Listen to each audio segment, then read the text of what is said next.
হযরত সুলাইমান আলাইহিস সালাতু ওয়াস সালাম উম্মতের এসে বলল, নবী গো, বহুদিন ধরে বৃষ্টি হয় না, আপনি দয়া করে আল্লাহর কাছে দোয়া করে দেন যাতে আসমান থেকে বৃষ্টি হয়। সুলাইমান নবী বলেন, উম্মতেরা রে, তাহলে আসো আমরা সবাই মিলে বিরাট বড় প্রান্তরে একত্রিত হয়ে আমরা সালাতুল ইস্তিসকার নামাজ পড়ি, আল্লাহর কাছে দোয়া করি যেন আমার আল্লাহ আমাদের দোয়া কবুল করে বৃষ্টি দেয়। হযরত সুলাইমান নবী রওনা করলেন। আল্লাহ নবী সহিহ বুখারীতে বর্ণনা করতেছেন, ইমাম ইবনে কাসির আল বাদায়াতে বিশুদ্ধ সনদে লেখেন, সুলাইমান আলাইহিস সালাম রওনা করলেন উম্মত নিয়া।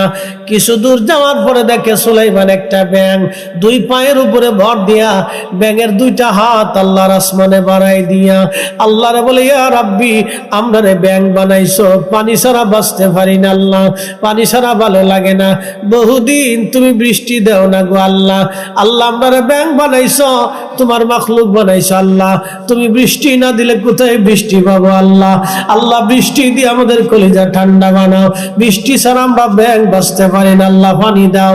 ব্যাঙ দুইখানা হাত বাড়াই দিয়ে আল্লাহর দরবারে আল্লাহ পানি দাও, পানি দাও, পানি দাও। সুলাইমান এই দৃশ্যখানা দেখে মুস্কি মুস্কি হাসে। এ বুদ্ধিমন্ত পুরবাসী, ব্যাঙে হাত বাড়া কাঁদে বলে, ইয়া রাব্বি বৃষ্টি দাও। এই জন্য মুরব্বীদের কাছ থেকে সারা জীবন শুনতাম, ব্যাঙে যদি ডাকে বৃষ্টি হবে, ব্যাঙে যদি ডাকে রে বৃষ্টি হবে। কথা তো সত্য, ব্যাঙে যখন ডাকে তখন আমার মালিকরে ডাকে আর আল্লাহ পানি দাও, দেখবেন সরল শব্দ ঘ্রাদ ঘ্রাদ, কিন্তু বলে আল্লাহ পানি দাও, আল্লাহ পানি দাও, আল্লাহ পানি দাও, আল্লাহ পানি দাও। মারহাবা। এইভাবে ডাকে রব্বি কারীম পানি দাও। সুলাইমান ডাক দেখে উম্মতেরা, সালাতুল ইস্তিসকার নামাজ পড়া লাগবে না রে, ফিরে চল, ফিরে চল, কবুল হয়ে গেছে।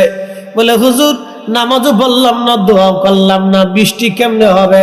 বলে আল্লাহর বান্দারা, উম্মতেরা চলো, আল্লাহর একটা মাখলুক ব্যাঙ হাত বাড়ায় বাড়ায় কাঁদতেছে, আমার আল্লাহ ব্যাঙের দোয়া কবুল করে নিয়ে গেছে, অতএব আমাদের দোয়া করা লাগবে না, আল্লাহর আকাশ থেকে বৃষ্টি হবে। আপনি ভাবেন বৃষ্টি আল্লাহ আপনাদেরকে দেয় না, ব্যাঙের দোয়ায় বৃষ্টি হয়, গরুর দোয়ায় খাবার হয়, বিড়ালের দোয়ায় আপনি বাড়ি খাবার পান, বিড়ালের দোয়ার কারণে আপনার ঘরে মাছ আল্লাহ পাঠায়। বিড়াল কান্দে বলে, আল্লাহ মনিবের যদি মাছ না দাও তো আমি কাটা কেমনে পাবো?